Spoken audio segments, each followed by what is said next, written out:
నవరసంబులుకు నాట్య మయూరియై మూల శబ్దంబుల మోక్షహంస.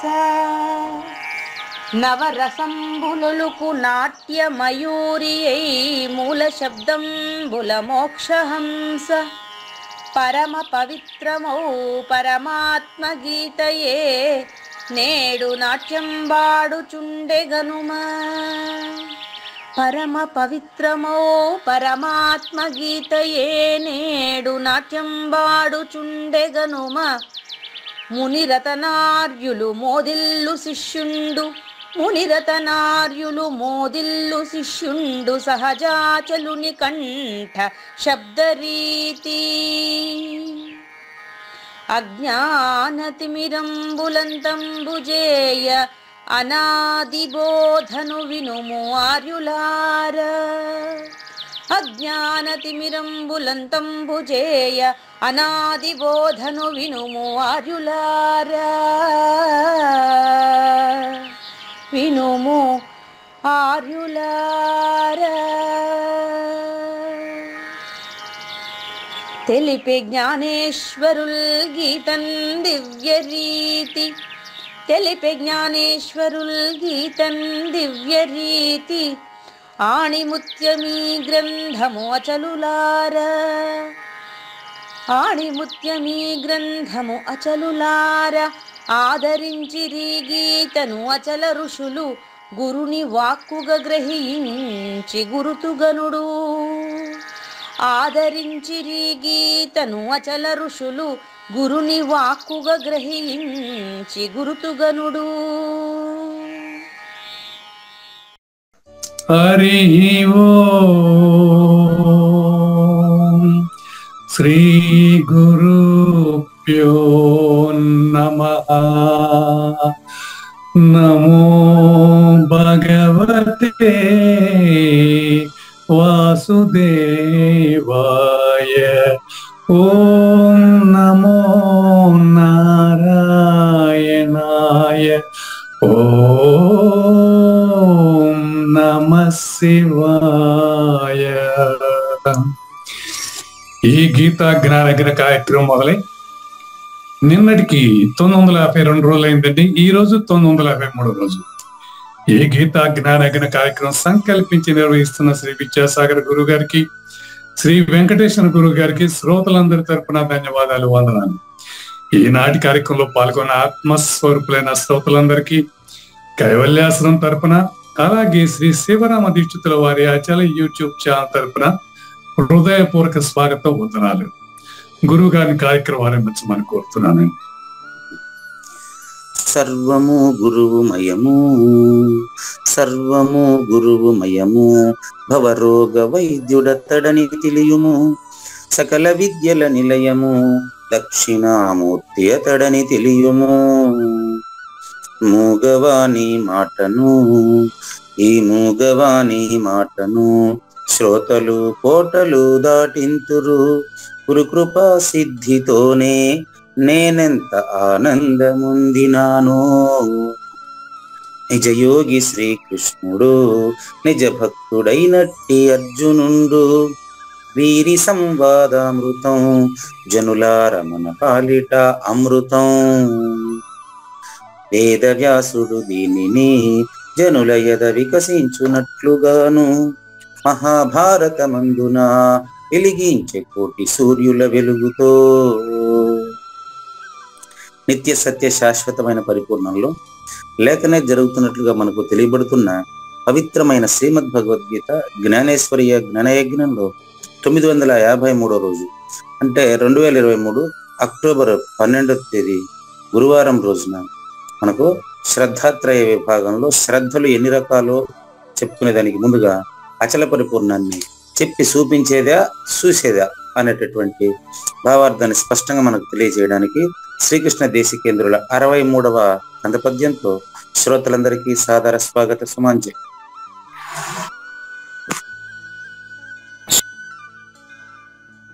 శ్రీమద్భాగవత కృష్ణదేశిక ప్రభులు రచించి శ్రీ గురుభ్యో నమః. శ్రీమద్భాగవత కృష్ణదేశిక ప్రభులు రచించిన 292 కందార్థ దరువులు సంపూర్ణంగా జ్ఞాన యజ్ఞంలో రోజుకొకటి చొప్పున వ్యాఖ్యానించబడిన విషయం శ్రోతలకు విదితమే. ఈ కందార్థ దరువులను రచించిన 19 సంవత్సరాల వరకు అవి ముద్రణకు నోచుకోలేదని, వాటిలోని నిగూఢ భావాలను మరింత స్పష్టం చేస్తూ రచయిత క్షరాక్షరోపాధి ద్వయదోషరహిత పరమతత్వ కందములు 261 రచించారని, తదుపరి సద్గురు శుభాశీస్సులతో ఈ రెండూ కలిపి ఒకే పుస్తకంగా ముద్రించారని పెద్దలు చెప్పగా విన్నాం. పుస్తకం ఇప్పుడు మన భక్తులతో చాలా మంది దగ్గర ఉంది. ఈ కందపద్యాలు భగవద్గీతకు ఉత్తర గీత వలె సద్గురు భక్తులకు కందార్థ దరువులలోని ఎన్నో సమస్యలకు సమాధానమై విలసిల్లుతోంది. ఎంతో ఉపయోగకరమైనటువంటి ఈ కందపద్యాలను రోజుకు ఒక్కొక్కటి చొప్పున వివరించాలని అడిగిన ప్రత్యక్ష శ్రోతల కోరిక మేరకు జ్ఞానయజ్ఞంలో శ్రీకృష్ణ పరమాత్మ సందేశానికి ముందే ప్రతిరోజు కృష్ణ ప్రభువుల దర్శనం మహద్భాగ్యంగా భావిస్తూ ముందుకు వెళదామా? చెప్పి చూపించరానిది అప్ప అల్లదిగో చూడుమని నేను నీకున్ చెప్పి చూపిస్తే మరువకు ఎప్పటికిది నమ్మి లేని ఎరుకను విడరా. ఇక్కడ మనకు చూపించారా, చూపు ఇచ్చారా అనేది ఈరోజు స్పష్టమైపోతుంది. చూడండి, ఏమనుకున్నారు? నేను పదాన్ని చూపించడం కదా, చూపు ఇచ్చారంటే ఆ పదాన్ని విడదీశాను అనుకున్నారు కదా. ఇక్కడ ఈరోజు క్లియర్ గా ఎప్పుడు చూడండి, ఒక పదాన్ని విడదీసినప్పుడు 2 పదాలకి అర్థం ఉండాలండి. ఒక పదాన్ని విడదీసి మళ్ళీ దాని అర్థాన్ని కలిపి నేర్చుకునేటప్పుడు 2 పదాలకి అర్థం వస్తేనే దాన్ని విడదీయాలి, లేకపోతే విడదీసేదానికి వీలు లేదండి. అవునండి, ఈ విషయం మీకు తెలుసు, 10th క్లాస్ లోపు చదువుకున్న వాళ్ళు ఎవరికైనా తెలుసు. దేవాలయం పదం ఉంది, దేవా ప్లస్ ఆలయము. ఆలయము అంటే నిలయము అనే ప్రత్యేకమైన అర్థం కూడా ఉంది. కరుణాలయము, తర్వాత విద్యాలయము, ఇట్లా గ్రంథాలయము. ఆలయము అనే చివరి పదానికి అర్థం ఉంది. ఈ పక్క ఉండేటువంటి దేవ అనే పదానికి దైవం అనే అర్థం కూడా ఉంది. అదే విధంగా చూడండి, చూపించరానిది అని చెప్పినారు కదా, చూపించగలిగింది అని పెట్టి చూపించా అనే పదాన్ని విడదీసి చూడండి, సంధిరాదు. చూపు ప్లస్ ఇంచుట అని పెట్టారనుకోండి, అర్థం మారిపోతుంది. ఇంచడం ఏంది? అది ఇచ్చుట అని పెట్టండి కావాలండి. చూపు ఇచ్చుట, ఇచ్చుట అంటే వాడు ఏమన్నా ఇవ్వచ్చు, అర్థం మారచ్చు చూడండి. కాబట్టి చూపు ప్లస్ ఇస్తిని, చూపిస్తిని, సంధి విడదీసి కలిపితే చక్కని అర్థం వస్తుంది. ఇచ్చాడు అనే దానికి, ఇస్తిని అనే దానికి స్పష్టమైన అర్థం ఉంది. కాబట్టి చెప్పి చూపించరా అనేది, దీంతోనైనా అచల ప్రబోధలో నాకన్నీ తెలుసు అనుకుంటుండే వారికి కనువిప్పు కలగొచ్చు. దీనికి నిన్న ఆదినారాయణ గారే బేస్మెంట్ వేశారు ఈ విషయానికి కూడా. ఆయన ఏం చేశారు, నిన్న స్పష్టంగా జన్మిస్తాది మరణిస్తాది అనేటువంటి జాతస్య ధ్రువ మృత్యు అనే పదాన్ని పట్టుకుని అడిగారు. భగవద్గీత పూర్తిగా జనన మరణాలు ప్రతిపాదించే గ్రంథం కదా అనే ఉద్దేశంతో వారు అడిగారు. దానికి సరైన సమాధానం చెప్పడం కానీ అంతకుముందు వివరించి ఉండేదాన్ని అక్కడ గ్రూప్ లో పెట్టాను, అది వేరే విషయం. అట్లా ఒక పదాన్ని మనం విడదీసి కలిపి దాని అర్థం చెప్పాలంటే 2 పదాలకి అర్థం ఉండాలి. కాబట్టి మీరు నిన్న అడిగినటువంటి సందేహాలు కూడా ఈరోజు తీరిపోతాయి. నాకు తెలుసు, తెలిసింది తెలుసు అని చెప్పడానికి ఏమి చెప్పొచ్చు కదా అన్నారు మీరు. చివరికి మీ దగ్గర నుంచి ఆన్సర్ వచ్చేసింది, నాకు తెలుసు నేను చెప్పలేను అన్నారు. అంటే మీకు అప్పుడు అవగాహన అయింది, కానీ చెప్పలేను అనేది కూడా లేదనేది ఇప్పుడు తెలుస్తుంది. ఇప్పుడు తెలుస్తుంది. చెప్పి చూపించరా అనేది అంటే ఇక్కడ టాపిక్ ఏంటి అంటే బట్ట బయలు. బయలు ప్లస్ బయలు బట్ట బయలు అని చెప్పాను మీకు. ద్విరుక్తము యొక్క పరరూపము ఆమ్రేడితము, అది ఆమ్రేడిత సంధి. బయలు ప్లస్ బయలు బట్ట బయలు అంటే మొదటి బయలు ఆకాశము, ఆ పక్క ఉండేటువంటి బయలు ఆకాశానికి అతీతమైన పరిపూర్ణము. బయలు ప్లస్ బయలు అన్నప్పుడు మొదటి బయలులో, ఇప్పుడు దేవా ప్లస్ ఆలయము అన్నప్పుడు దేవా అనేది సపరేట్ పదం, ఆలయం అనేది వేరే పదం. అక్కడ బయలు బయలు ఒకే పదాలు. కానీ అర్థాలు వేరు. ఉమ్, దేవాలయంలో ఎట్లాగైతే దైవము ఆలయము అని 2 అర్థాలు ఉండి కలిపితే దేవాలయం అయిందో, ఉమ్, అదే విధంగా బయలు ప్లస్ బయలు బట్ట బయలు అన్నప్పుడు మొదటి బయలు అంటే ఆకాశం అని అర్థం, మాట్లాడుతున్న వాడని అర్థం. ఉమ్, తర్వాత ఉండే బయలు బట్ట బయలు అని అంటే అచల పరిపూర్ణం అని అర్థం. ఆ, దాని పూర్తి అర్థం బట్ట బయలుగా తెలియబడుతుంది అంటే ఆకాశానికి అతీతంగా ఉండేది, ఆకాశ అంశ అయిన జ్ఞాత తెలుసుకుంటున్న సమయంలోనే అది తెలిసిపోతా ఉంది కదా. ఉమ్, ఇంత బాగా చెప్పొచ్చని నాకు తెలియదు ఇంతవరకు. ఉమ్, అది తెలిసిపోతున్నప్పటికీ నేను చూశానని గాని, నేను నీకు చెప్పానని గాని, నేను నీకు చూపించాను అని గాని చెప్పడానికి వీల్లేదు, ఉమ్, చెప్పడానికి వీల్లేదు. కాబట్టి ఉమ్, చెప్పి చూపించరానిది అప్పా నాయనా కాస్త జాగ్రత్తగా, మళ్ళీ అట్లని చూపించకుండా ఉండలే. ఉమ్, చెప్తే తెలీదు, చెప్పకపోతే కూడా తెలీదు. ఉమ్, అందుకని అప్పా నాయనా అల్లదు గదు గదు గదుగో చూడు, ఉమ్, అలా అది గది గదిగో చూడంటే బయట కాదు, ఉమ్, నీకు చెప్పిన అవగాహన ప్రకారము అల్లదిగో చూడుమని నేను అంటే పూజారి వెంకటేశమే, ఉమ్, నీకు అంటే వింటున్నటువంటి శ్రోత పేరు కావూరు నాగేశ్వర ప్రసాద్ గారికి.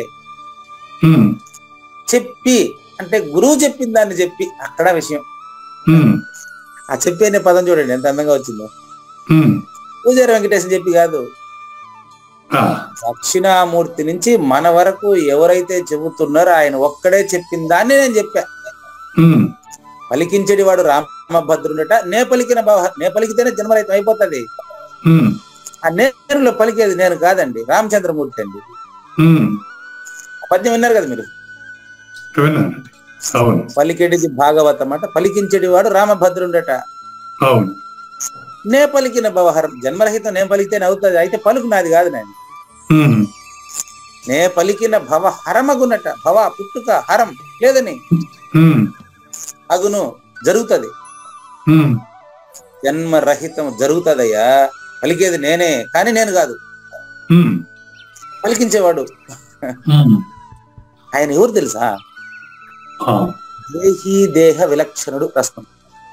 ఉమ్, దేహీ దేహ విలక్షణుడు.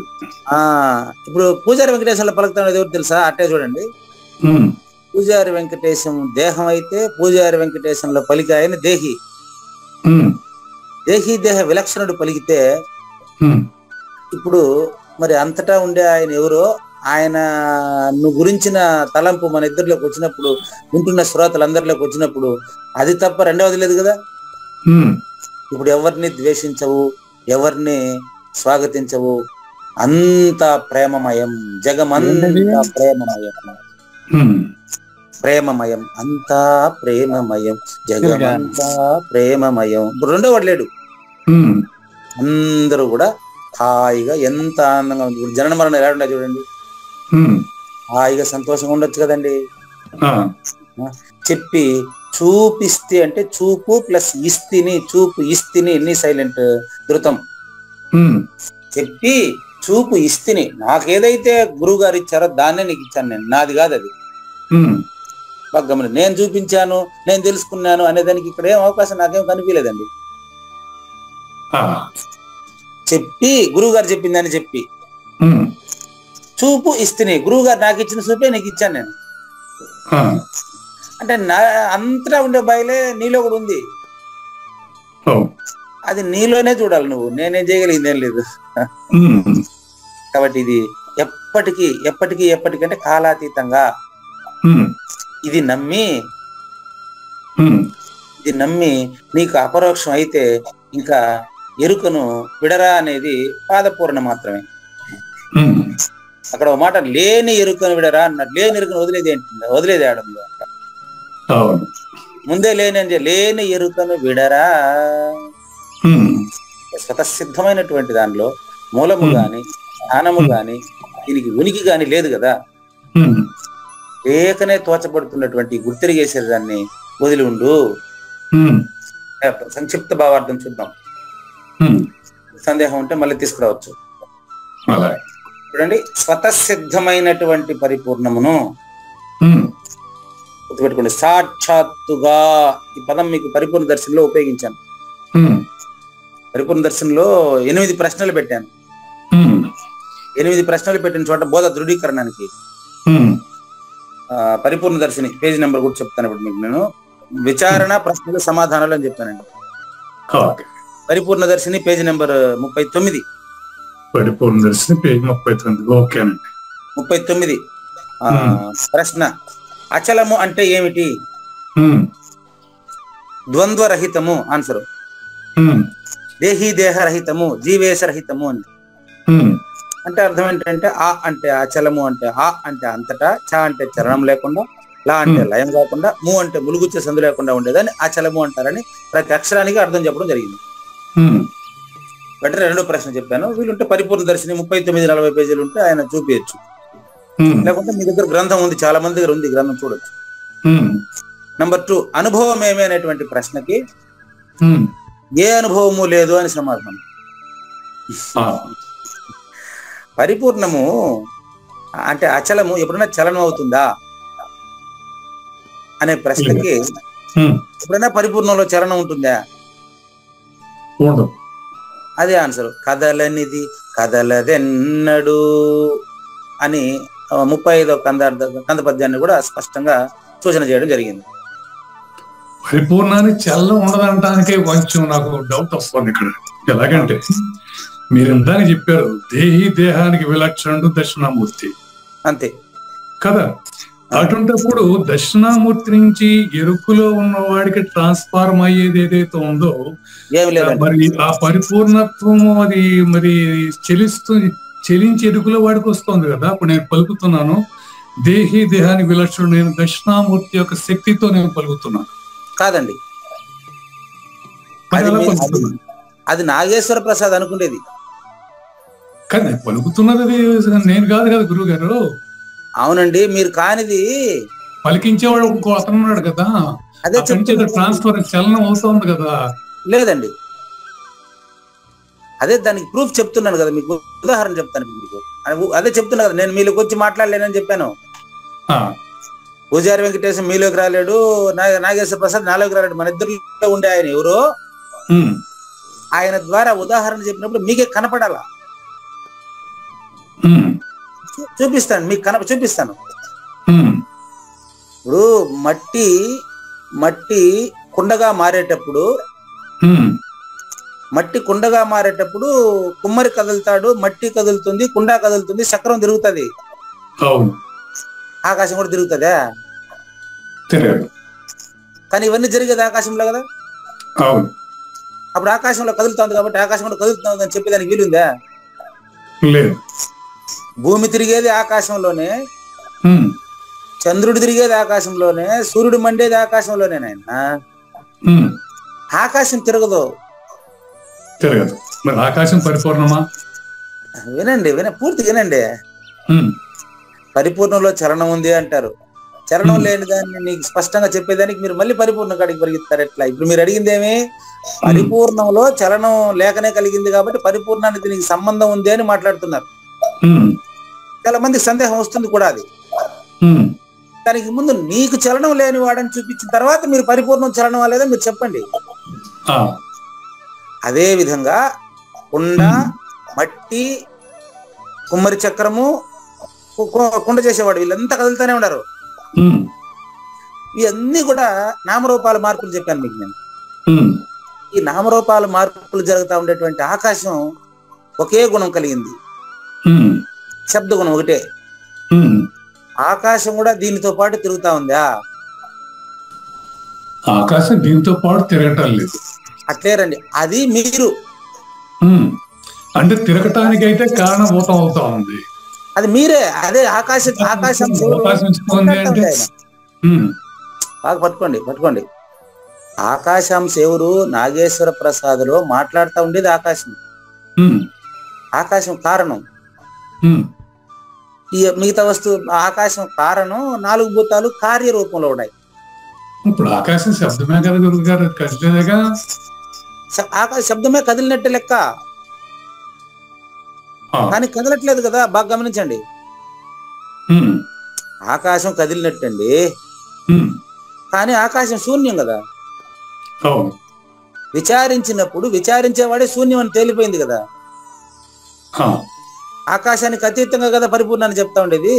ఇప్పుడు ఆకాశానికి అతీతం అనేది అది ఎలా ఉంటుంది? ఆకాశానికి అతీతం అనేది అది అక్కడ పోయి చెప్పాలి మీకు. నేను అడిగి పోలేనే. అంటే ఆకాశానికి అతీతమైంది ఆకాశంలో ఉండేవాడికి తెలుస్తుందా? ఆకాశానికి అతీతమైంది ఆకాశంలో ఉండేవాడికి తెలుస్తుంది. ఇక్కడ ఈ సబ్జెక్ట్ కూడా అదే. ఇప్పుడు కరెక్ట్ క్వశ్చన్ వేశారు మీరు. ఆకాశానికి అతీతంగా ఉండేది ఆకాశంలో ఉండేవాడికే తెలుస్తుంది. తెలుస్తుంది. ఎటు తెలుస్తుందంటే తెలుస్తుంది. ఎటు తెలుస్తుందో చెప్తాను చూడండి. ఉప్పుకి సముద్రంలోకి పోతే నా ఉనికి సముద్రమే అని తెలుస్తుంది. కానీ సముద్రంలోకి పోయి చూసారా నా ఉనికిని అని అది చెప్పలేకపోతా ఉంది. కారణం ఏమి? తన ఉనికి కోల్పోయింది. ఇంకా మీకు తెలియాల్సిందే. నేను ఆడికి ఎట్ట రాగలను? నా వల్ల పూజారి వెంకటేశ్వర ఎట్ట వస్తాడు ఆడికి? ఇప్పుడు నా పరిస్థితి అంతేనా లేదా? నేను నా ఉనికిని తెలుసుకోవడానికి నేను మొత్తం విచారించి చూశానండి. చూస్తే ఉప్పు రాతి లాంటి వాడు నేను, సముద్రం లాంటిది సమిష్టి. విచారించుకుంటా పోయిన ఆకాశంలోకి విచారించుకుంటా పోతే సముద్రంలో పోయిన ఉప్పు రాయి తెలిసినట్టే. నన్ను నేను తెలుసుకున్నానండి. నన్ను నేను తెలుసుకున్నాను. ఏమని తెలుసుకున్నాను ఇప్పుడు చెప్పండి? నేను లేనని. మరి ఇంత స్పష్టంగా మీకు అర్థమైనప్పుడు నేను లేనని తెలుసుకున్నటువంటి నేను పరిపూర్ణంలోకి పోయి తిరిగి వచ్చి మీకెట చెప్పేదయ్యా బాబు? అక్కడ పరిపూర్ణమైన పాయింట్ ఎందుకు వస్తుందో నాకు అర్థం కావట్లేదు. నేను ఒక తెలుసుకున్నాను రైట్ గురువు గారు. తెలియంది ఇప్పుడు ఇది అది ఇది అనరాని తత్వవిధి అని జాలమామ గారు రాశారు. అది ఇది అనరాని తత్వాన్ని గురించి పట్టుకుని పాకులాడేది ఏమిటి నాకు అర్థం కావట్లేదు. పట్టుకోకపోతే తత్వాన్ని గురించి ఎందుకు పాకులాడాలి మనము? పాకులాడకపోతే ఏమైందంటే ప్రయోజనం ఏమి చెప్తాను ఫస్ట్ మీకు. ఇప్పుడు ప్రయోజనం అడిగినారు కదా, చెప్తాను. సమాజంలో అధర్మము పెచ్చుమీరి ధర్మ రక్షణ లేకుండా పోయింది. సమాజంలో మిగతా జంతువులు జీవించినట్టు మానవుడు ప్రశాంతంగా జీవించుట లేదు. మానవుడు సమాజంలో మిగతా జంతువుల లాంటి అజ్ఞానంతో ఏం చేస్తున్నాడంటే కనిపించిందల్లా నాకే కావాలని సమాజంలో అధర్మ పరులయ్యి రాక్షస గుణం పెచ్చుమీరింది. దానికి దైవీ గుణాన్ని మానవుడికి స్పష్టంగా ఆపాదింపజేసి, నాయన నువ్వు దైవమేను, మిగతా జీవుల కంటే నువ్వు విజ్ఞానవంతుడివి, నువ్వు ధర్మంగా పాటించకపోతే ఎట్లా? సమాజం అల్లకల్లోలం అవుతుంది కదా. మేకలంతా ఐకమత్యంగానే ఉన్నాయి, గొర్రెలంతా ఐకమత్యంగా ఉన్నాయి, సింహాలంతా ఐకమత్యంగానే ఉన్నాయి, చీమలంతా కూడా ఐకమత్యంగానే ఉన్నాయి. మనిషి ఐకమత్యంగా ఉండడా? అందుకే పరిపూర్ణ ప్రబోధండి. ధర్మ సంస్థాపన కొరకండి. చెప్పలేదా? యదా యదా హి ధర్మస్య గ్లానిర్భవతి భారత అభ్యుత్థానం అధర్మస్య తదాత్మానం సృజామ్యహం. నేను కూడా మనిషిగానే వచ్చి చెప్తాను. కానీ అధర్మాన్ని రూపుమాపి ధర్మాన్ని పునః ప్రతిష్టాపించట కొరకు ఇప్పుడు మీ వల్ల అవుతుంది. అవినీతి అక్రమాలు చేయగలరా? నిన్న బ్రహ్మానందుడు గారు చెప్పారు, చాలా ఆశ్చర్యం అయిపోయింది నాకు. ఇంకో ప్రశ్న అడిగారు మీరు, దానికి సమాధానం చెప్పేస్తున్నా ఇప్పుడే. పరిపూర్ణాన్ని పట్టుకొని పీకిలాడటం వల్ల మనకేం ఉపయోగం అని. ఇటున్నారేమో తెలియదు. ఆమె ఎవరు నేను ఇంతవరకు చూడలే. నిన్న నెల్లూరు సభలోనే చూశాను కదా. ఆవిడ 2 ప్రతిజ్ఞలు చేశారు నాకు ఫోన్ చేసి నిన్న. అదేంటో తెలుసా? 2 ప్రతిజ్ఞలు వినండి. అడిగిన ప్రశ్న ఏంటి? పరిపూర్ణాన్ని, నాకు తెలియని పరిపూర్ణాన్ని నేను పట్టుకొని పీకిలాడటం వల్ల నాకేం ఉపయోగం? ప్రశ్న దయచేసి అందరు శ్రోతలు రాసుకోండి. నాకు తెలియని పరిపూర్ణాన్ని నేను విచారించడం వలన నాకేంటి ప్రయోజనము? ప్రశ్న. కావూరు నాగేశ్వర ప్రసాద్ గారు ఆన్సర్ చూడండి. నెల్లూరు యశోదమ్మ గారు ఆన్సర్ ఇస్తున్నారు. ఆమె అదే పనికి ఫోన్ చేసి, అయినా నీకు టైం ఉంటే ఒక 2 నిమిషాలు నా ప్రతిస్పందన వినండి. నీ వల్ల నా జీవితంలో 2 నిర్ణయాలు తీసుకున్నాను. అదేంటంటే పాయింట్ నెంబర్ 1, ఎక్కడైనా అచల మహాసభలకు పిలిస్తే అన్నిటికి పోయేదాన్ని. పోయిన ప్రతి సభకి వాళ్ళు ఇంత పని చేస్తున్నారు కదా పాపం, వాళ్ళకి ఏదో డబ్బులు గిబ్బులు తక్కువ ఉంటుంది, మనతో పాటు ఉడతా భక్తిగా ఇద్దామని ఏ 1000 ఒక 5000 నేను అన్నదానానికి దాన్ని డబ్బు ఇచ్చేదాన్ని. కానీ వచ్చేటప్పుడు వాళ్ళందరికీ పూలమాలలు వేసి వాళ్ళకి డబ్బులు అదేంది ఏదో చీర అవన్నీ బ్యాగ్ నిండికి వేసి కానుకలంతా ఇస్తామంటే అందరితో పాటు నేను పట్టుకుని వచ్చేటప్పుడు నాకు కొంచెం ఒళ్ళు ఒక మాదిరిగా ఉండేది. ఎందుకంటే ఏంది మనం ఏదో 10 రూపాయలు ఇచ్చేసి భోంచేసి పోదామని వచ్చినాము, ఏదైనా 4 మాటలు తెలుసుకొని పోదాం అనుకున్నాం కదా, వీళ్ళు ఇచ్చే ఈ బ్యాగ్ అంతా మోసుకొని పోయేది కానీ మనం దూరం వచ్చింది, ఇది మనకు అవసరం లేని పని కదా అని చాలా ఆలోచించేదాన్ని. కానీ వాళ్ళు మొహమాటానికి బలవంతం చేసేటప్పుడు తీసుకుని వచ్చేదాన్ని. కానీ నెల్లూరు సభకు, మా సభకు మీరు నిన్నొచ్చి మీరు ఎక్కడ ఏం ముట్టుకోకుండా పోయేటప్పుడు, నేను పుత్తూరు నుంచి బ్యాగ్ ఎట్టా వచ్చిందో ఇంటికి అదే విధంగా బ్యాగ్ పోవాలి, నా బ్యాగ్ లో ఇంటికి పోయిన కొత్త వస్తువు ఒకటి ఉన్నా నేను ఒప్పుకోను, మా ఇంట్లో ఒప్పుకోరు, ఇది మా నిర్ణయం అని చెప్పేసి ఎట్టొచ్చినావు అదే విధంగా ఒట్టి చేతులు తెరుపుకొని బయలుదేరినావు కదా నాయన, ఇంకా ఈ రోజు నుంచి నేను మీ పాలన పాటిస్తాను, ఎక్కడ సభలకు పోయినప్పటికీ వాళ్ళు ఏమిచ్చినా నేను తీసుకోను. నెంబర్ 1 ప్రయోజనం ఆయన తీసుకోకుండా మానిందే లేదా? Real great. అంటే అదేనండి చాలా మంది యొక్క, ఇప్పుడు మన శ్రోతల్లో చాలా మంది యొక్క అభిప్రాయం అదే మీరు చెప్పిందే. కానీ పాటించలేకుండా ఎందుకు తెలుసా? పాటిస్తారండి మన శ్రోతల్లో, శ్రోతలు చాలా మంది పాటిస్తున్నారు. యశోదమ్మ గారి లాగా ఇన్నాళ్ళు పాటించుకుంటా ఉండేది మొహమాటానికి. వాళ్ళకి ఎందుకంటే మొహమాటం మీరు అన్నట్టు ఒకటైంది. రెండోది మీరు పరిపూర్ణ వాళ్ళ ప్రయోజనం ఏమని చెప్పారు కదా. నెక్స్ట్ 2 చూడండి.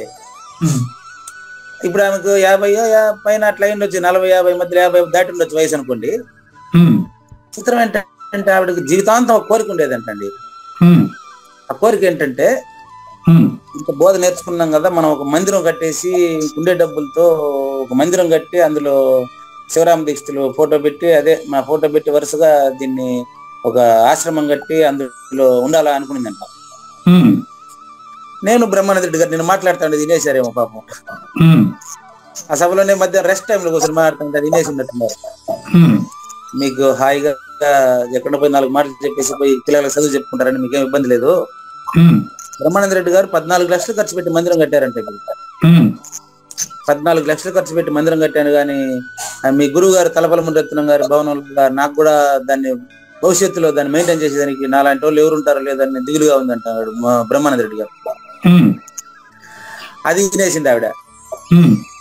అక్కడి నుంచి నేను వచ్చి ఇక్కడ మరుసటి రోజు క్లాస్ లోనే ఆ మాట మీకు చెప్పా. ఈ కట్టడం ఆశ్రమ నిర్మాణాల కంటే వ్యక్తిత్వ నిర్మాణానికి ప్రిఫరెన్స్ ఇవ్వండి, అదే అచల పరిపూర్ణ బోధ అని చెప్పాను కదా. ఇది వినేసింది ఆవిడ.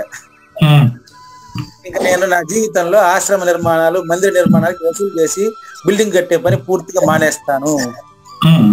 ఈ 2 పోతే ఆవిడ ప్రశాంతతకి ఎవరైనా భంగం కలిగించగలరా? ఎవరో భంగం కలిగించలేరు.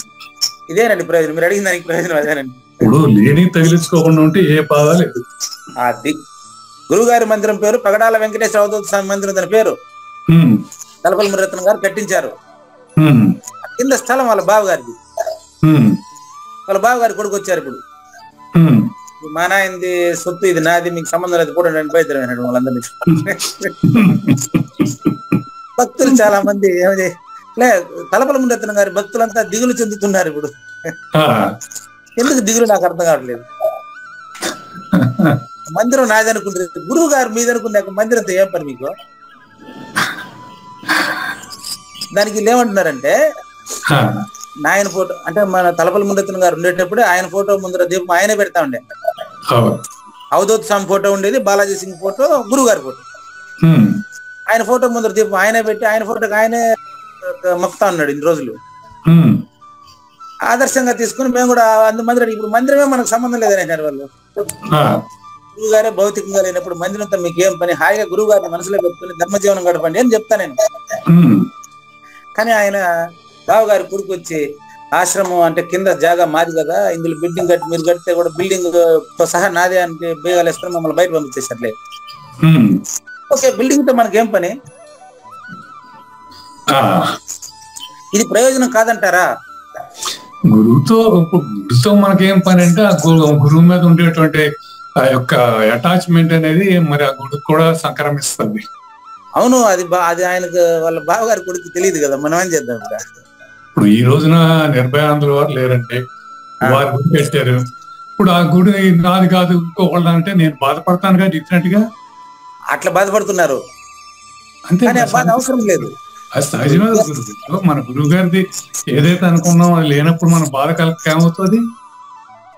అది బాధ కలిగేది మీకు కాదు, నాగేశ్వర ప్రసాద్కి. నేను ఇప్పుడు విద్యాసాగర్ గారు ఏదో మెయింటైన్ చేస్తుంటే పెద్ద సంస్థానం ఏర్పాటు చేశారు, అక్కడ ఏదో కైవల్యాశ్రమం కట్టారని విన్నాను. నిజమే, బాగానే ఉంది. రేపు పొద్దున ఊరికి ఎగ్జాంపుల్ అండి, దీన్ని ఎవరు అన్నిదా తీసుకోబోకండి. రారనుకోండి, రేపు పొద్దున విద్యాసాగర్ గారి కొడుకు వచ్చి నాకు ఈ బోధతో ఏం సంబంధం, మీతో మాకేం సంబంధం, ఎంత పక్కన పెట్టేయండి, మా నాయన కట్టిన జాగా కదా ఇది నాదే అన్నాడు అనుకోండి, మీరెవరు రావద్దండి. మనం చేయగలిగింది ఏం లేదు. చేస్తారని నేను చెప్పలే మీకు, మీరు అది చెప్పారు కదా, చేసిండే ఎగ్జాంపుల్ చూపించిన అంతే. కానీ దానికి ఒక పద్ధతి అన్ని ఉండాలి, ట్రస్ట్ అనేది ఒకటి ఉంటుంది, దాని ప్రకారం చేసి ఉంటారు. గురువు గారు అంత తక్కువ ఏం చేయలేదు, అది ఉంటుంది లేదనట్లేదు. కానీ వారసత్వం కొనసాగడం లేదండి. ఎన్ని దేవాలయాలు పాడుపడుతున్నాయి చూడండి, ఎన్ని ఆశ్రమాల్లో దిక్కులేదు చూడండి. కాబట్టి ఆశ్రమమే కాదండి, గురువు గారు ఇచ్చిన బోధ స్థిరీకరించుకుంటే సరిపోతుందండి. పూజలు విగ్రహాలు ఇవన్నీ కాదనట్లేదు, అవి ప్రారంభంలో మాత్రమే. ఇప్పుడు మీ ప్రశ్నలకు మరిన్ని సమాధానాలు వచ్చేసింది చూడండి. నెక్స్ట్ అట్లే పైకి తీయండి. మొదటి ప్రశ్నకు పరిపూర్ణం అంటే ఏంటి, అది మనకు ఎందుకు అని చెప్పి అడిగారు కదా, అందులో ఇప్పుడు మీకు 3 ప్రశ్నలకు సమాధానం అయింది. తీయండి, నెక్స్ట్ పేజ్ తీయండి. 4వ ప్రశ్న చూసుకోండి. 4వ ప్రశ్న, పరిపూర్ణము అంటే అచలము బ్రహ్మాండానికి ఆధారమా? ఆన్సర్ చూడండి. ఏం రాశాను చూడండి, మీరు సెల్లో కనిపిస్తాను. 4వ ప్రశ్న ఆన్సర్ చూడండి. కాబట్టి ఇప్పుడు మీరు చెప్పిన ఆన్సర్ వచ్చింది. ఇప్పుడు మీరు ఏమన్నారు, పరిపూర్ణంలో ఎరుకుతో వచ్చినప్పుడు పరిపూర్ణానికి దీనికి సంబంధం ఉండాలి కదా అంటారు. లేదండి, ప్రూఫ్ చెప్తాను. మీరు గాఢంగా ఇప్పుడు నిద్ర మీదే కదా, నిద్రపోయిన తర్వాత మీరు నాగేశ్వరరావేనా?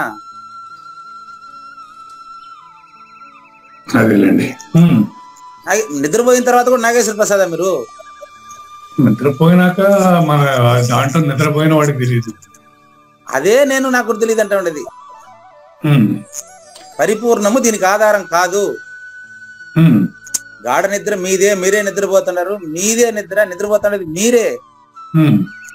నేను నిద్రపోతున్నానని మీరు చెప్పగలరా? లేదు. తెలియకుండా వాదించొద్దండి. ఆడుండే ప్రశ్న అండి, మీరు మిమ్మల్ని కాదు. 5వ ప్రశ్న చూసుకోండి. ఇది తెలుసుకోకుండా నాతో వాదిస్తే నేనేం చేయలేను. ఆ మాట ఉంది చూడండి కింద, వాదించబాకు. గురు సూచన చేత ఆన్సర్ మీరే చదవండి.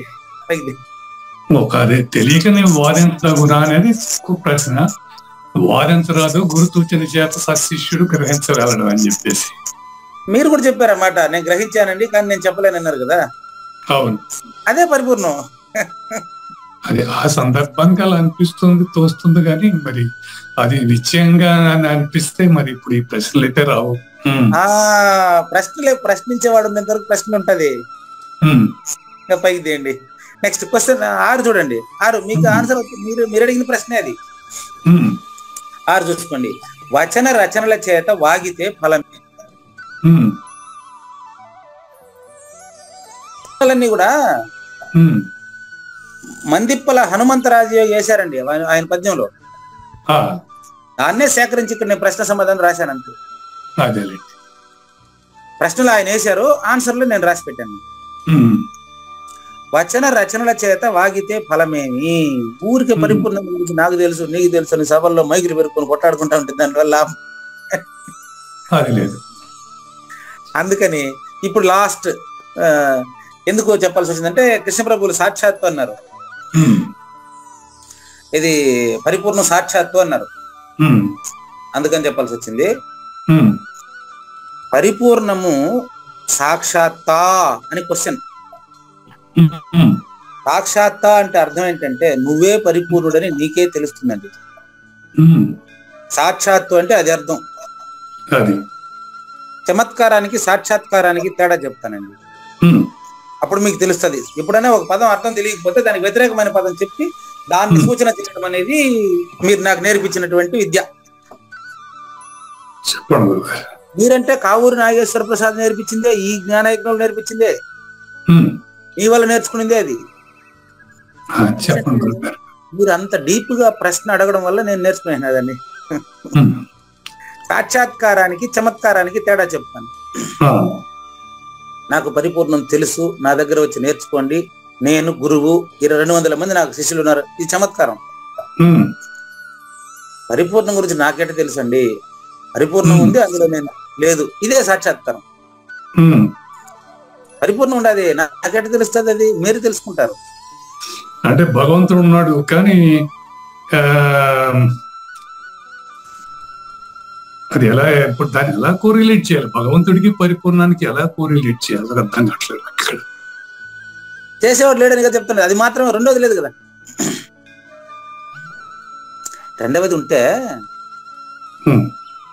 రెండవది ఉంటే దానికి కోరిలేట్ చేసి చెప్పేదానికి, అంటే బ్రహ్మ ఉన్నాడు జగత్ లేదనేది ఓకే, అది అంతేలేండి, అంతే అంతే. ఇప్పుడు కూడా మీరే నాకు చెప్పిస్తున్నారు చూడండి, మీరు కోట్లాది గ్రంథంబుల సారము ఏకమై వినిపించెను, లేనిది లేదు లేదు, ఉన్నది లేకపోవుట లేదయ్యా. ఇది నా వాట్సాప్ ప్రొఫైల్ కదా, అది నేనే రాసుకున్నాను అనుకోబకండి. అది ఎక్కడి నుంచి రాశానో ఇప్పుడు మీకు చెప్తాను. జగద్గురు ఆదిశంకరులు రాస్తారండి చివర, కోట్లాది గ్రంథముల, దాని సంస్కృతంలో చెప్తా. శ్లోకార్థేన ప్రవక్ష్యామి యదుక్తం గ్రంథకోటిభిః బ్రహ్మసత్యం జగన్మిథ్య జీవో బ్రహ్మైవ నాపరః.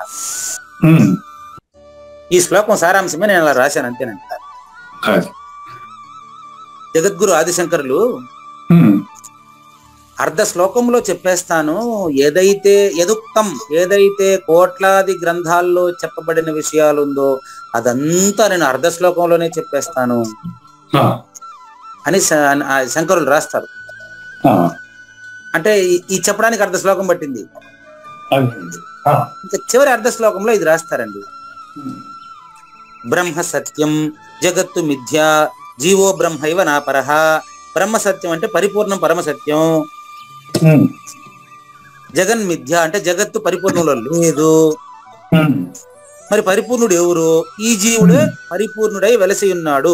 సద్గురుముఖంగా సూచన జరిగితే అది అతనికి తెలిసిపోతుంది, అతను నేను పరిపూర్ణుడని చెప్పడు. ఇదేనండి దీని అర్థం. కాబట్టి స్వతసిద్ధమైన పరిపూర్ణమును సాక్షాత్తుగా అనే మాటకి ఇన్ని వచ్చినాయి. ఇంకా పైకి తీయండి చూడండి, మీరు ఆ ప్రశ్న సమాధానంలో సాక్షాత్తు అంటే అవునండి, సూచిక చెప్పానే తప్ప నేను వివరించలేదాడ. ఆడ 101వ కందార్థ దరువులో పరిపూర్ణము అచల పరిపూర్ణ గురుమూర్తి చేత పరిపూర్ణము అపరోక్షమవును అని ఉంటది. నెక్స్ట్ 140వ కందార్థ దరువులో డైరెక్ట్ గా ప్రత్యక్షమవును అని ఉంది. గురుమూర్తి చూపెనే పరిపూర్ణము తనకు లెస్స ప్రత్యక్షమవురా అంటాడు. మొన్న ఆదినారాయణ గుంటూరు నుంచి అడిగింది ఇదే ప్రశ్న కదా. కాబట్టి సాక్షాత్తు అనే దాంట్లో ఏమైనా అనుమానం ఉందా? అది లాస్ట్ గా 8 ప్రశ్నలు అది. కాబట్టి సాక్షాత్తుగా పరిపూర్ణాన్ని చెప్పి చూపించేదానికి పూజారి వెంకటేశానికి వీలు కానందువలన అది మనోవాక్కులకు అందదు కనుక వాటికి అధిష్టానమై ఉన్నటువంటి దేహి అయినటువంటి ఆ యొక్క కావూరి నాగేశ్వర ప్రసాద్ జ్ఞానమునకు ఇది అందేది కాదు. కాబట్టి అట్టి పరిపూర్ణమును వస్తు నిర్ణయపూర్వకంగా నీకు లక్ష్యార్థముల చేత పూజారి వెంకటేశం చేత దృఢపరిచి ఉందే తప్ప సాక్షాత్తుగా ఎప్పుడు ములుగుచ్చదనికి సంధి లేకుండా ఉండే పరిపూర్ణము కావూరి నాగేశ్వర ప్రసాద్లోని జీవుడే తెలుసుకొని తానే పరిపూర్ణంగా అపరోక్షము చెందాలే తప్ప ఏమని అపరోక్షం చెందుతాడు ఆయనంటే పరిపూర్ణము అతనికి దృఢపడిన తరువాత అతనే పరిపూర్ణుడు. కావూరి నాగేశ్వర ప్రసాద్ గారే పరిపూర్ణుడని తెలిసిన తరువాత ఈ యొక్క కావూరి నాగేశ్వర ప్రసాద్ గాని దానికి సంబంధించిన అబద్ధపు గుర్తు గాని దేహం గాని అందులో లేదని, అతను పుట్టనే లేదని, పుట్టినట్లు పెరిగినట్లు తోచబడుతున్నది ఆకాశం అనే శూన్యమనే అబద్ధపు గుర్తుకే తప్ప అచల పరిపూర్ణ తనకు కాదని గుర్తిరిగేటువంటి ఎరుక అందులో ఏమాత్రం లేదని సద్గురు వాక్యము సఫలమై నాగేశ్వర ప్రసాద్ గారి విధిరాత విఫలమై నాగేశ్వర ప్రసాదే అచల పరిపూర్ణ పొందగలడు. శ్రీ శ్రీ శివరామ దీక్షిత అచల గురు అవసరం లేదు కదండి. ఉడుపు నాగేశ్వరరావు గారు జ్ఞానేశ్వర భగవద్గీత దగ్గర అది నెక్స్ట్ శ్లోకం దగ్గరికి వెళ్దాం చూడండి. మళ్ళీ చెప్తాను ఆ వాక్యం, అక్కడ డిస్టర్బ్ అయింది. వింటున్న కావూరి నాగేశ్వర ప్రసాద్ గారే పరిపూర్ణుడని తనకు తానే నిర్ణయమైనందున ఈ కావూరి నాగేశ్వర ప్రసాద్ గాని అందులో ఉన్న అబద్ధపు గుర్తు గాని లేనిదని అతనికే అపరోక్షము చెందడం వలన కావూరి నాగేశ్వర ప్రసాద్ గారే అంటే వింటున్న శ్రోత ఎవరైతే ఉన్నారో వాళ్ళ పేర్లు పెట్టుకోండి. అచల పరిపూర్ణుడై చెలువందును, మూలము లేని గుర్తిరిగే శరీరము లేనిదని విడిచి పరిపూర్ణుడుగా జీవనము కొనసాగించుచుండును. ఇదే సద్గురు వాక్యము సఫలమగుట. సద్గురు వాక్యము సఫలమైన వెంటనే విధిరాత విఫలమగును. అతనికి జన్మ లేదని అతనికే తెలిసిపోవును. ఇంకా అతను సమాజంలో ధర్మాన్ని వీడడు, అన్యాయాలు అక్రమాలు చెయ్యడు, ధర్మంగా ప్రవర్తిస్తూ దేనిని కోరకుండా, ఎవరిని ద్వేషించకుండా, ఎవరిని నొప్పించకుండా, ఎవరు ఎన్ని తిట్టినా ఏం చేసినా తాను నొచ్చుకోకుండా హాయిగా నీటి మీద నడిచినట్లు సంసారం మీద స్పష్టంగా సంసార సముద్రంలో తేలియాడుచు అచల పరిపూర్ణ పరమానందముతో జీవితాన్ని గడుపుతూ ఉంటాడు. దీన్ని అస్పర్శ యోగం అంటారు. ఇది ఎట్లా ఉంది అనేటువంటి విషయాన్ని తర్వాత ఎపిసోడ్ లో 64వ కందపద్యంలో తెలియజేస్తారు. ఖచ్చితంగా అది దేహీ దేహము కాదు, గుర్తుపెట్టుకోండి. దేహీ దేహము కానిది, ఊహకు అందగరానిది, సూది మోప సందు మరి లేదు బ్రహ్మమందు, లేదు బ్రహ్మమందు. పౌర్ణమి శుభదిన మందు పార్వతికిచ్చిన మందు, పౌర్ణమి శుభదిన మందు పార్వతికిచ్చిన మందు, పామరులిది తిన్నా ఇహ మందు జన్మ సున్నా, పామరులిది తిన్నా ఇహ మందు జన్మ సున్నా. శంభోహర పరముగని, శంభోహర పరముగని అంబ కుదిలిపేను, గంగాధర లింగ తనువు భంగము చేసేను, భంగము చేసేను. శంభోహర పరముగని. కాబట్టి పరిపూర్ణాన్ని నాకు సూచన చేస్తున్నటువంటి కావూరు నాగేశ్వర ప్రసాద్ సాక్షాత్తు బ్రహ్మ విష్ణు మహేశ్వరుల కంటే ఇతరమైనటువంటి సాక్షాత్తు పరబ్రహ్మేనని మనకు రుజువగుచున్నది. అందుకని అక్కడ సాక్షాత్ అనే పదం ఆడ కూడా ఉంది, చూశారు కదా మీరు. గురు బ్రహ్మ, గురు విష్ణు, గురుదేవ మహేశ్వర, గురు సాక్షాత్ పరబ్రహ్మ. నా కంటికి కనిపిస్తున్నటువంటి సాజన్మ సాకార సద్గురుమూర్తి అయినటువంటి కావూరి నాగేశ్వర ప్రసాద్ నిజం తెలిసిన తర్వాత సాక్షాత్తు పరబ్రహ్మమే, పరిపూర్ణమే. ఇందులో ఏది పుట్టలేదు కాబట్టి రెండవ దానికి తావులేదు, అంతా మునిగించేదానికి సందు లేకుండా అదే ఉంది. దీన్ని తెలుసుకునే దానికి సంస్కారం ఎందుకు తగ్గిందంటే ఆజన్మ సంస్కారాలు అడ్డుపడుతున్నాయి. అవి ఎలా ఉంటాయి? 17వ అధ్యాయం 2వ శ్లోకం. ధన్యవాదాలు. జ్ఞాన యజ్ఞంలో 2వ భాగంలో మనం 17వ అధ్యాయం 2వ శ్లోకాన్ని తెలుసుకుంటాం. అయ్యా మీరు శ్లోకం తీసుకోండి. ముందుగా నిన్న మనం చూసాం ఈ యొక్క పరిపూర్ణాన్ని సద్గురుముఖత ఇందాక చెప్పినట్టుగా పౌర్ణమి శుభదిన మందు పార్వతికి ఇచ్చిన మందు అంటే ఒక పౌర్ణమి గడియలు చూసి, పౌర్ణమి అంటే భౌతికంగా వచ్చే పౌర్ణమి కాదండి, శిష్యుడికి సాధనా సంపత్తి పరిపక్వతమైనటువంటి రోజున సద్గురుమూర్తిని అతను ఎప్పుడు కలుస్తాడో అదే పౌర్ణమి. సద్గురుమూర్తి శిష్యుని గుర్తించేదే పౌర్ణం.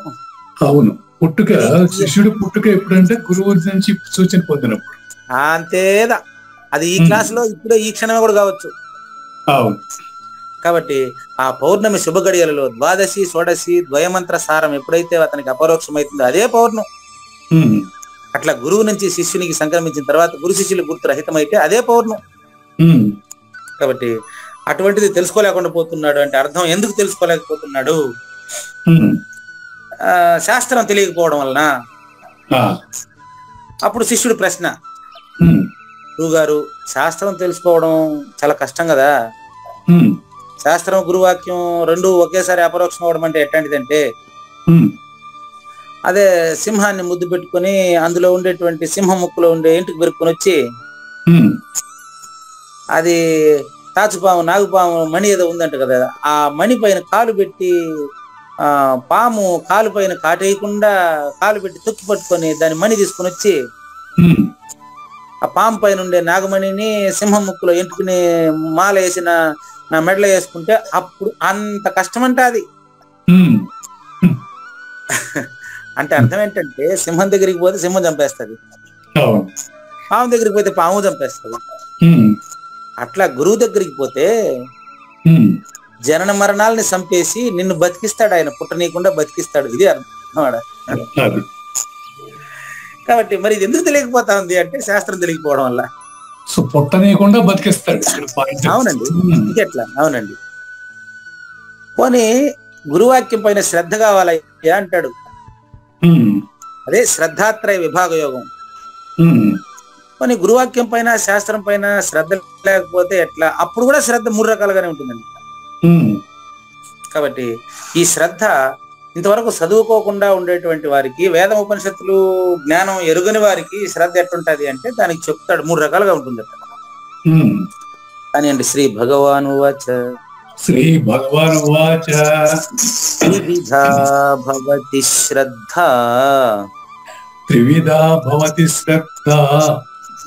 దేహినాం సా స్వభావజా సాత్వికీ రాజసీ చైవ తామసీ చేతి తాం శృణు. త్రివిధా భవతి శ్రద్ధ దేహినాం సా స్వభావజా సాత్వికీ రాజసీ చ ఏవ తామసీ చ ఇతి తాం శృణు. అంటే విను, నా నుంచి విను, పూజారి వెంకటేశ్వర నుంచి విను. దేహానికి విలక్షణమైన గురుమూర్తి శ్రీకృష్ణ భగవానుడు వచ్చి చెప్తా ఉన్నాడని విను. అట్ట లెక్క, అప్పుడే నీకు తెలుస్తుంది. పూజారి వెంకటేశ్వర చెప్తున్నాడంటే కావూరు నాగేశ్వర ప్రసాద్ వింటాడు. అదే శ్రీకృష్ణ పరమాత్మ 26 నుంచి వచ్చి మాట్లాడుతున్నాడు అంటే సృష్టికర్త అయిన కావూరు నాగేశ్వర ప్రసాద్ లో ఉండే అబద్ధపు గుర్తింటాడు. అబద్ధపు గుర్తుతో వింటే అబద్ధం అని తెలుస్తుంది. అప్పుడు మీరు నిజం అవుతారా? మీరు కావూరు నాగేశ్వర ప్రసాద్ నుంచి విన్నారనుకోండి, అబద్ధపు గుర్తుతో అబద్ధం అని తెలిస్తే నేను నిజం అయిపోతా, నువ్వే కృష్ణ పరమాత్మ అవుతావు మళ్ళీ.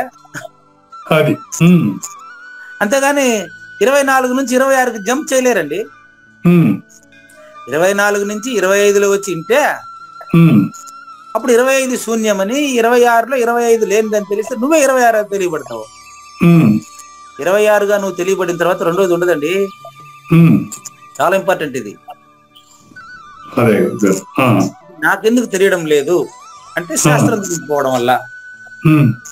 శాస్త్రం తెలియకపోతే ఏమైతుంది? ఎట్ట చెప్పినా శ్రద్ధ 3 రకాలుగానే ఉంటుందండి. మామూలుగా మానవుల్లో చాలా మంది నా కథ సరే గురువు గారు మీ దగ్గర 952 రోజులు వింటాను కాబట్టి ఓకే, మిగతా జనాల కథ ఏమి అని అడుగుతారు ఎవరైనా. అందుకే ఇది దేహినాం. ఇంతవరకు ఈ జ్ఞాన యజ్ఞాన్ని గాని భగవద్గీతను గాని ఈ యొక్క వేద శాస్త్రాలను వినకుండా ఉండే వాళ్ళ కథ ఏమి, వాళ్ళలో చదువుకోని వాళ్ళ కథ ఏమి? వాళ్ళు కూడా 3 రకాలేనండి. దేహినాం అంటే మనుషులు, దేహి అంటే మానవుడుగా దేహం ధరించినటువంటి ప్రతి మానవుడి యొక్క స్వభావం. స్వభావజ అంటే అర్థం ఏం చెప్పండి అంటే, స్వభావజ అనే పదానికి మీకు సామెత చెప్తాను. మనకి పుట్టుకతో వచ్చింది పుడకల దాకా పోదని అంటూ ఉంటారు. ఎందుకు చెప్పండి? అది స్వభావం గురించి. అదే ఇది అదే అదే అదే వాడు ఒకటి మాట్లాడాడు, వాడిని కొంచెంసేపు మాట్లాడి మంచి చెప్పి చూస్తాడు టీచరు. అప్పుడు వాడు పద్యం చెప్తాడు. దానికి ఏం పద్యం చెప్తాడంటే, వీరి ఇసుమున తైలంబు దీయవచ్చు, తిరిగి కుందేటి కొమ్ము సాధించవచ్చు, చేరి మూర్ఖుని మనసు రంజింపగారాదు విశ్వదాభిరామ అంటాడు. అంటే అది వాడు కుందేటి కొమ్మైనా తేవచ్చు, ఎండమావిలో నీళ్ళు తీసుకురావచ్చు కావాలంటే, ఇసుకలో నూనె తీసేయచ్చు కావాలంటే, ఈయన్ని ఏం చేయలేము దుర్యోధనుడు అంటాడు. అంటే దుర్యోధనుడు సకల శాస్త్రాలు చదువుకొని కూడా వాడికి తెలియలే. అటువంటి వాళ్ళ గురించి కాదు చెప్తాండి. దుర్యోధనుడు లాంటి వాళ్ళ గురించి కాదండి ఈ అధ్యాయం. వాడు చదువుకున్నా కూడా తెలుసుకోలేదు. వాడికి ఎట్లా నరకం అది పక్కన పెట్టేయండి. చదువురాని వాళ్ళ శ్రద్ధ ఎలా ఉంటుంది అని అర్థం. అది వాళ్ళకు కూడా 3 రకాలే. సా స్వభావజ, మనుషుల యొక్క స్వభావము, వాళ్ళ పూర్వజన్మ కర్మలు. ఆకాశంలో అబద్ధపు గుర్తులు 84 లక్షల రకాలు. ఆకాశంలో అబద్ధపు గుర్తులు 84 లక్షల రకాలు.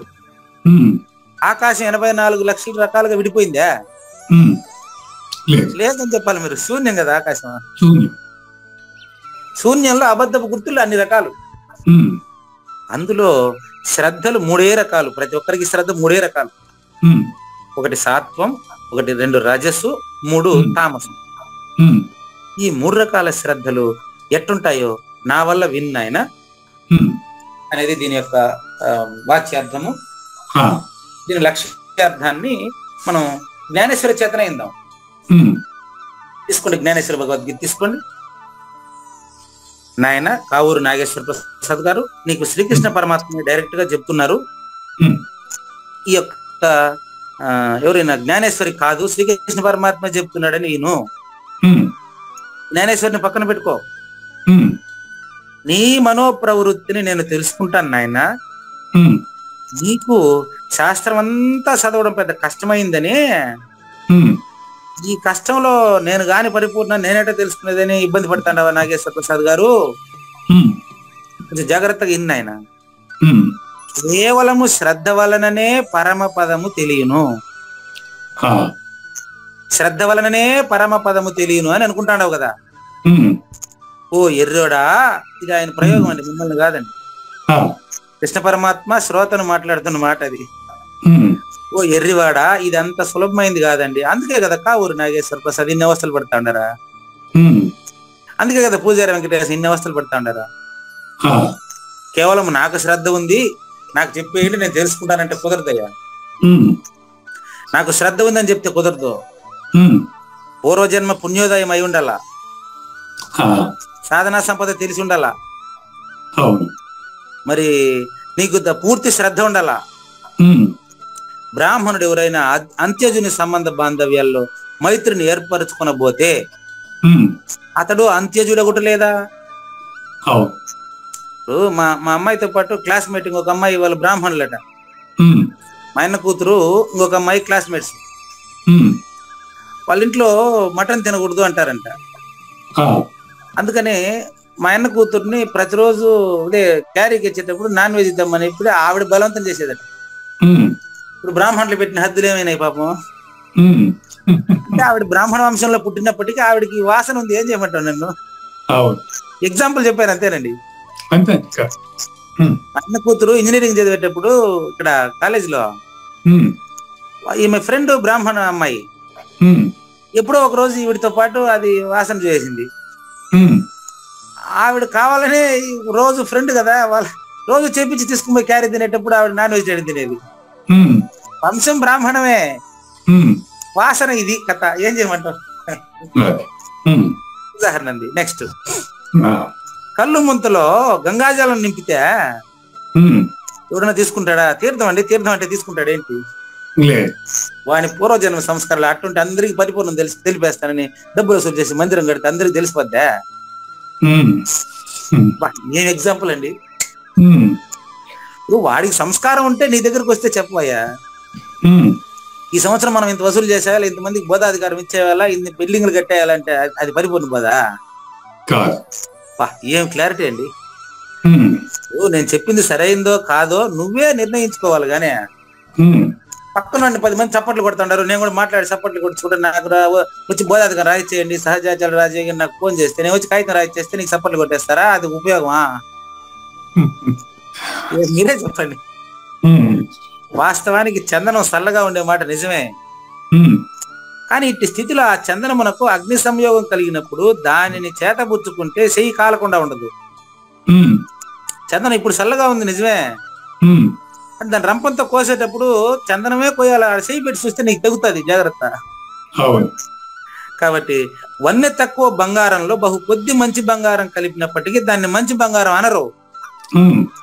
మురికి నీళ్ళు ఒక సుక్కే కదా అని తాగే మంచి నీళ్ళల్లో మురికి నీళ్ళు ఒక సుక్క పోస్తే కూడా మొత్తం కింద పడేయాల్సిందే. అదే విధంగా శ్రద్ధ కూడా వాస్తవానికి మంచిదే గాని అట్టి శ్రద్ధ గల ప్రాణులు స్వాభావికంగా వాళ్ళ ఆజన్మ సంస్కారార్థం అనాది మాయ చేత త్రిగుణము చేత నిర్మించిన వారై ఉన్నారు. వాళ్ళని బలవంతంగా పిలువబాకండి, పిలిచిన ఉపయోగం లేదు. ఉదాహరణకు మా ఆయన 2 రోజులు వచ్చినాడు ఆశ్రమానికి, తిరుపతి అచల మహాసభలకు ఆయన కారులో నన్ను పిలుచుకుపోయినాడు. నా దగ్గర ఉపదేశం తీసుకోమని మా తమ్ముడిని బలవంతం చేస్తాడు. కానీ ఇప్పుడు దసరా హాలిడేస్ లో 3-4 రోజులు ఆడ ప్రోగ్రామ్ ఉంది. ఎక్కడంటే Dharmavaram Krishnapuram, retired municipal commissioner గారు ప్రోగ్రామ్ పెడుతున్నారు. కృష్ణమూర్తి గారు ఆల్రెడీ బుక్ చేశారు. అన్నయ్య వదిన మీరు కూడా రండి, నాకు 50 మీకు 60 కదా. అప్పుడు నాయన పిలిచినప్పుడు నువ్వు నాయన నాకు 60 అయితే వస్తానని చెప్పినావు కదా. అప్పుడు ఇదో 23 ఏళ్ళ తర్వాత ఇప్పుడు నాయన పిలుస్తాడు, ఇప్పుడు రా మరి ఆయన పిలిచినానండి. ఒరే ఒరే ఒరే నా పాప డెలివరీ మెడ్రాస్ లో, అంటే కూతురుని ఇచ్చిన చోట కూతురికి 2వ డెలివరీ, కూతురికి 2వ కాన్పుకి అమ్మ నాయన దగ్గర ఉండాలంట, నేను కూతురి దగ్గరికి పోతానరా, ఇప్పుడు నాకు కుదరదు నువ్వు పోరా అని. సరే పోనీ అప్పుడు రావద్దు, సరే అన్నయ్య ఇప్పుడు పుత్తూరులో త్రినేత్ర పిరమిడ్ లో ధ్యానానికి పోతానని రా అన్నయ్య అని చెప్పి. ఇప్పుడు నేను ఫ్లాట్ బిజినెస్ చేస్తాను, ఫ్లాట్ వ్యాపారంలో నేను సైట్ లో ఉన్నాను, లేఅవుట్ లో ఉన్నాను, నువ్వు నడువు ఫస్ట్. ఇప్పుడు ఏం ఏదో ఒకటి అట్లా. ఇప్పుడు 61 మా ఆయనకు వయసు. మా నాయన చెప్పినప్పుడు 60 ఏళ్ళు ఇప్పుడు రాని మాటించాడు. ఇప్పుడు మా నాయన లేదు, ఇప్పుడు నేను పిలుస్తాను కదా, ఇప్పుడు రాలేదు. కాబట్టి ఈ త్రిగుణాల్లో 2వది ఉంది రజోగుణం, అది ఇప్పుడు అది ఏది ప్రయారిటీ చూసుకుంటారు వాళ్ళు వ్యక్తిగతంగా. కాబట్టి ఒకటి బలవత్తరంగా ఉంటది, ఏం చేయమంటారు చెప్పు. కాబట్టి ఇప్పుడు మీరు ఈ 952 రోజుల్లో మీకు జ్వరం వచ్చినా తలనొప్పి వచ్చినా మళ్ళీ మీరు వచ్చి పర్వాలేదు నేను చెప్తానని చెప్తారు, అది మీ శ్రద్ధ అది. కాబట్టి ప్రాణుల యొక్క వృత్తులు ఆ గుణ అనురోధంగానే నడుస్తుందండి. అటు పిమ్మట వృత్తిని అనుసరించి మనసు, దాన్ని అనుసరించి మనసరించి కర్మను అనుసరించి దేహం పోతా ఉంటది. మరణానంతరం ప్రాణి తాము చేసిన కర్మ అనుసరించి మళ్ళీ నూతన శరీరం వచ్చేస్తుంది. ఇది వారి కథ. ఇది నూతన శరీరం రాకుండా ఉండాలంటే ఏం చేయాలనేది రేపటి ఎపిసోడ్ లో చూద్దాం. లేనిది లేదు లేదు, ఉన్నది లేకపోవుట లేదండి, ఈ గొప్ప మర్మమంతా మీ వలన తేటగా తెలిసెనండి. శాస్త్ర విధి లేకున్నను స్వభావము 3 విధముల నుండును, సత్వరజోతమసులు వాటిని వివరించి చెబుతానయ్యా. శ్రీకృష్ణుని పలుకును సూటిగా తలపల మునిరత్నమే, శ్రీమించిన భావమై సద్గురువు చెప్పకనే చెప్పెను గదా. సద్గురు అర్పణ అండి. మంగళం అమ్మ కానండి. జయ మంగళం నిత్య శుభమంగళం, జయతు జయ మంగళం మహోత్సవ మంగళం. జయ మంగళం నిత్య శుభమంగళం, జయతు జయ మంగళం మహోత్సవ మంగళం. శ్రీమించున చలంబు సూచించినటువంటి దక్షిణామూర్తికి దండమిడుతూ, శ్రీమించున చలంబు సూచించినటువంటి దక్షిణామూర్తికి దండమిడుతూ, శ్రీ మహావిష్ణువు సూర్య భగవానుడు యాజ్ఞవల్కి జనక రాజఋషికి. జయ మంగళం నిత్య శుభమంగళం, జయతు జయ మంగళం మహోత్సవ మంగళం. అయం వ్యర్థ బాహ్యకోపి నభవతి అనే సుఖయోగి సాంది పరుసుల వరుస. అయం వ్యర్థ బాహ్యకోపి నభవతి అనే సుఖయోగి సాంది పరుసుల వరుస.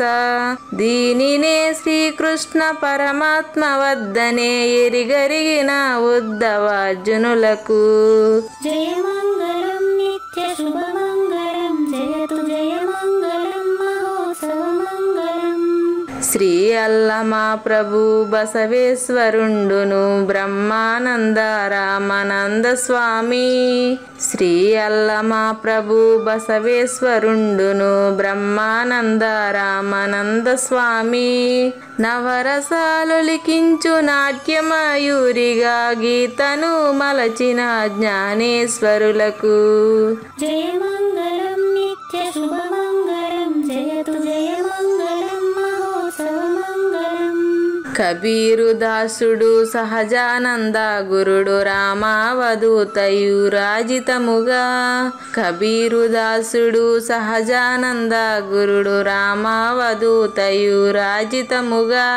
అంబికా శివయోగి శ్రీవేమన నిరంజన వెంకయ్య తిరువెంగళార్యులకును. జయమంగళం నిత్య శుభమంగళం జయతు జయమంగళం మహోత్సవమంగళం. శ్రీ బృహద్వాశిష్ట సిద్ధాంతమును చేసి జనన మరణ భ్రాంతి జడుపు బాపి. శ్రీ బృహద్వాశిష్ట సిద్ధాంతమును చేసి జనన మరణ భ్రాంతి జడుపు బాపి. అచల సాంప్రదాయమవనిలో నెలకొలిపి అందించినట్టి శివరాములకును. జయమంగళం నిత్య శుభమంగళం జయతు జయమంగళం మహోత్సవమంగళం. మెప్పైన బోధల తిప్పలు బాపిన అప్పయ్య మంత్రియు అచల గురులు. మెప్పైన బోధల తిప్పలు బాపిన అప్పయ్య మంత్రియు అచల గురులు. పరశురామ సీతారామ స్వామి ప్రభులు నరసింహయోగి గురువర్యులకును. జయమంగళం నిత్య శుభమంగళం జయతు జయమంగళం మహోత్సవమంగళం. కంద కందార్థముల నందించి బృందముకు రంది పాపిన కృష్ణ ప్రభువునకును. కంద కందార్థముల నందించి బృందముకు రంది బాపిన కృష్ణ ప్రభువునకును. పలుకులా కందనిది పరబయలు ఇది అని పలికిన ఫీల్కాన లక్ష్మణునకు. జయమంగళం నిత్య శుభమంగళం జయతు జయమంగళం మహోత్సవమంగళం. ఫీల్కాన లక్ష్మణుల ప్రియ శిష్యవర్యుండు అవధూతయని పేరావనియందు. ఫీల్కాన లక్ష్మణుల ప్రియ శిష్యవర్యుండు అవధూతయని పేరావనియందు. పాఠాలు నేర్పించి పీఠాలు ఏర్పరచి శంఖబాపిన వెంకటేశ్వర అవధూతకు. జయమంగళం నిత్య శుభమంగళం జయతు జయమంగళం మహోత్సవమంగళం. బట్టబయలున ఎరుక పుట్టనే లేదని బాలాజీ సింగు ఈ కీలు తెలిపే. బట్టబయలున ఎరుక పుట్టనే లేదని బాలాజీ సింగు ఈ కీలు తెలిపే. మూలమూలేనట్టు ఎరుకేమి లేదని తెలియజెప్పిన మునిరత్నమార్యులకును. జయమంగళం నిత్య శుభమంగళం జయతు జయమంగళం మహోత్సవమంగళం. నరస్వప్నము వంటి సురస్వప్నమిది అని పరిపూర్ణ దర్శినిని ప్రకటపరచి. నరస్వప్నము వంటి సురస్వప్నమిది అని పరిపూర్ణ దర్శినిని ప్రకటపరచి. సహజాచల రాజయోగి సద్గురు కృపచే సాంప్రదాయక గురుల సరసన జేరే. జయమంగళం నిత్య శుభమంగళం జయతు జయమంగళం మహోత్సవమంగళం. నిష్కల్మషానంద నిజ గురుని శిష్యుండు లింగమూర్తి లిపిని పొందుపరచి. నిష్కల్మషానంద నిజ గురుని శిష్యుండు లింగమూర్తి లిపిని పొందుపరచి. కార్వేటి నగరము పురవాసుడైనట్టి పూజారి వెంకటేశ శునకంకితం విధి. జయమంగళం నిత్య శుభమంగళం జయతు జయమంగళం మహోత్సవమంగళం. జయమంగళం నిత్య శుభమంగళం జయతు జయమంగళం మహోత్సవమంగళం. జై సద్గురు ప్రభు మహారాజ్ కి జై. జై గురుదేవ్ అండి. శ్రోతలందరి తరఫున వెంకటేశ్వర గురు గారు ధన్యవాదాలు చెప్తూ శాంతి మంత్రం. పూర్ణమదః పూర్ణమిదం పూర్ణాత్ పూర్ణముదచ్యతే పూర్ణస్య పూర్ణమాదాయ పూర్ణమేవావశిష్యతే. ఓం తత్సత్. ఓం శాంతి శాంతి శాంతి. హరి ఓం. అశరీరం సర్వదా అస్తి శరీరం రహితం సదా అయమేవ సద్యో ముక్తి అన్యథా భ్రమకారణం